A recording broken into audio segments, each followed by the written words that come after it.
A todos los venezolanos del mundo a través de estas redes sociales, el hashtag que aquí tenemos es Miami no se cansa, porque que se cansa pierde. Y aquí vamos a seguir en la lucha.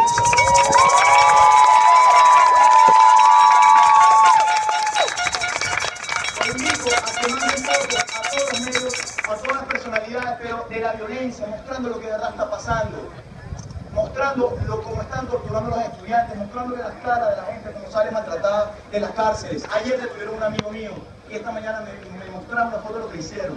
Una cosa absurda, una cosa sin control. Esas son las cosas que el mundo tiene que ver, porque se tienen que enterar de la violencia que existe hoy en día en Venezuela. Entonces, de nuevo, los invito, pidan en la cuenta de Twitter que tengan a su lado. Convirtámonos en la voz de Venezuela en el mundo. Yo me comprometo y los invito a levantar la mano el que se compromete. Los invito, lo voy aquí comprometiéndome con Venezuela y dedicarle por lo menos 5 minutos al día para comunicar. Yo espero que todo el mundo lo haga. Y ya para cerrar, les quiero agradecer a todos los que participaron, a la ciudad de Miami por todo este apoyo, a los policías, a las autoridades, a los compañeros de Illinois que vinieron a apoyar esta causa, a todas las ciudades y los estudiantes que están aquí apoyando